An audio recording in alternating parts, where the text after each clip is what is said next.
Hallo, herzlich willkommen zurück auf meinem YouTube-Kanal. Mein Name ist Stefan Siebel und ich bin Landschafts- und Naturfotograf. Ich habe mich entschieden, meine gesamte Canon-Ausrüstung zu verkaufen und durch Nikon zu ersetzen, und in diesem Video erkläre ich euch, warum. Eins jedoch vorneweg: Die Canon-Objektive und die Kamera, die R6 Mark II, haben mir fantastische Dienste geleistet. Ich bin immer hochgradig zufrieden, sowohl mit der Kamera als auch mit den Objektiven gewesen. Trotzdem gibt es triftige Gründe, warum ich mich jetzt entschieden habe, auf Nikon umzusteigen. Lasst mich erklären. Es gibt ganz genau zwei Gründe für den Wechsel zu Nikon. Erstens, Preis-Leistungs-Verhältnis. Für die Objektive, die ich in meiner Fotografie einsetze, bietet Nikon aktuell das bessere Preis-Leistungs-Verhältnis. Auch für die Objektive, die ich in Zukunft in Betracht ziehe, hat Nikon bzw. Dritthersteller wie zum Beispiel Tamron oder Sigma ein besseres Preis-Leistungs-Verhältnis. Zweitens, die Auswahl der speziellen Objektive. Für meine Fotografie setze ich bestimmte Brennweiten ein, habe bestimmte Blendenvorlieben, wenn das Sinn macht. Da bietet Nikon bzw. die Drittanbieter im Moment meiner Meinung nach für mich persönlich die bessere Auswahl. Für welche Kamera und für welche Objektive habe ich mich also entschieden? Zum allererst die Kamera. Die Nikon Z8. Ein absolutes Arbeitstier und sicherlich ein Upgrade von der R6 Mark II. Der direkte Mitbewerber bei Canon ist wohl eher die R5 oder R5 Mark II. Ich würde sagen persönlich die R5 Mark II eher. Die R5 Mark II ist aber auch ein ganzes Stück weit teurer im Vergleich zur Nikon Z8. Wenn man solche Preisvergleiche macht, muss man natürlich immer zu diesem gegebenen Zeitpunkt schauen. In Zukunft mag sich das wieder ändern, aber aktuell finde ich, Nikon Z8 kommt die R5 nicht ganz dran, die R6 Mark II sowieso nicht, zumindest für das, was ich brauche. Und die R5 Mark II kommt sicherlich an die Performance der Nikon Z8 dran, ist aber um einiges teurer. Ein Punkt für Preis-Leistungs-Verhältnis. Als Weitwinkel werde ich in Zukunft das 14 bis 30 mm f4 von Nikon einsetzen. Gebraucht ist es günstiger als das vergleichbare 14 bis 35 mm Objektiv von Canon mit RF-Bajonett, und laut Testberichten ist das Nikkor etwas schärfer. Persönlich getestet habe ich das nicht, sondern nur gelesen. Wir werden es dann in der Praxis feststellen, wie es sich tatsächlich verhält, aber wie gesagt, gebraucht ist dieses Objektiv günstiger, und schaut euch an, wie klein das ist.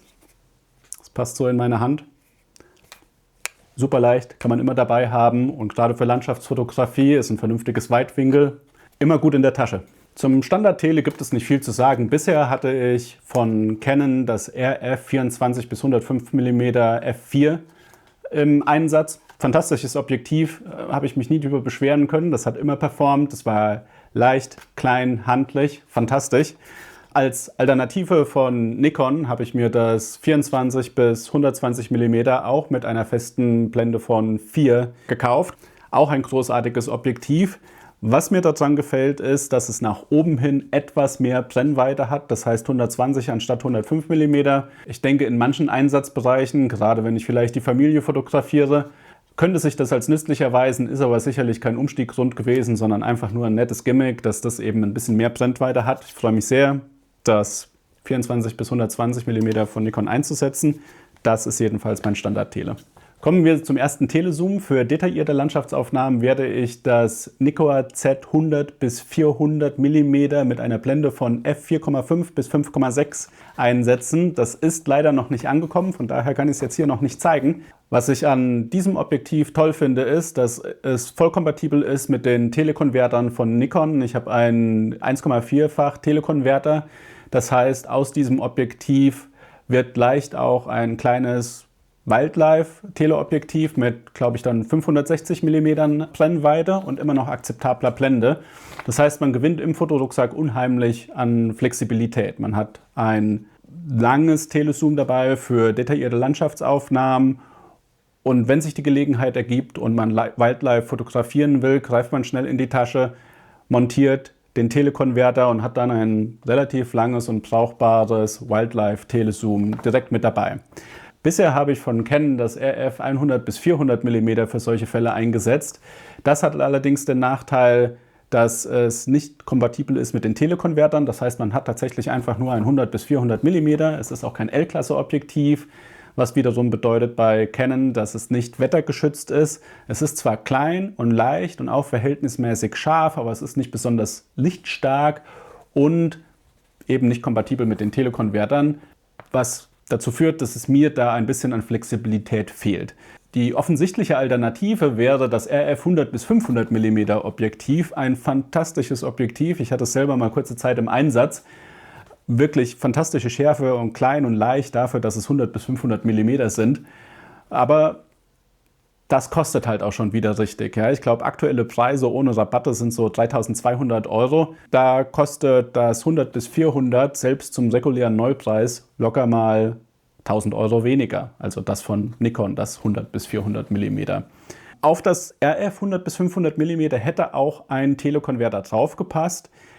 Das finde ich aber wiederum echt ungeschickt gelöst von Canon. Wenn der Telekonverter montiert ist, fährt der Tubus des Telezooms nicht komplett wieder ein. Das heißt, wenn man die Kamera einfach mal kurz in den Rucksack stecken will, passt die da nicht notwendigerweise rein, je nachdem, wie man den Rucksack gerade konfiguriert hat. Das heißt, man muss wieder das Objektiv abnehmen, womöglich den Telekonverter abnehmen.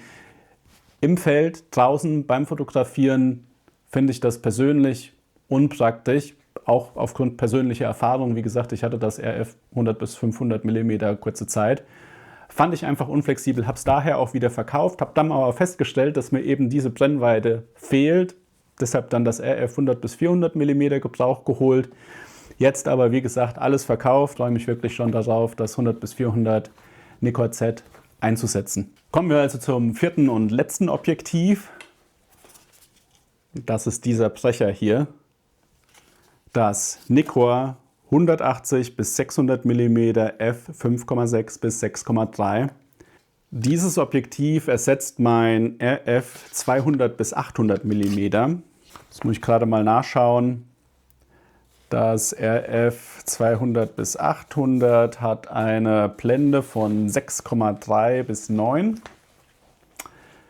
Nicht grandios, aber hat für mich gut funktioniert.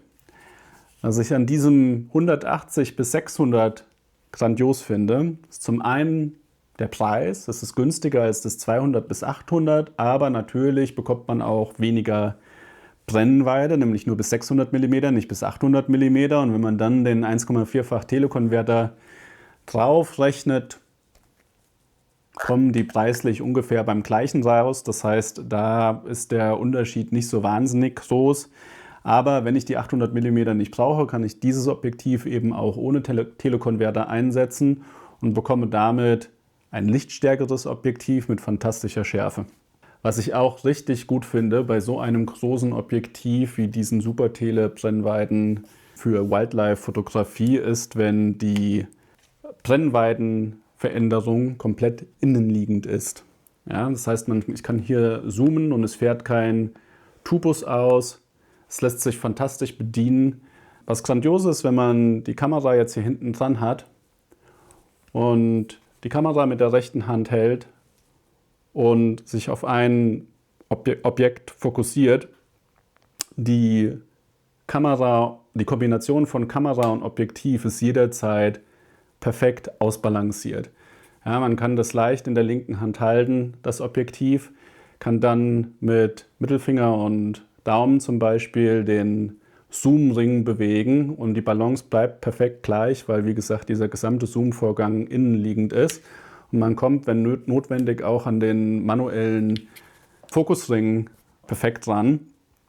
Und es verändert sich nie was. Das ist nicht nur, wenn man Freihand fotografiert, großartig, sondern auch, wenn das Objektiv und die Kamera auf dem Stativ stehen.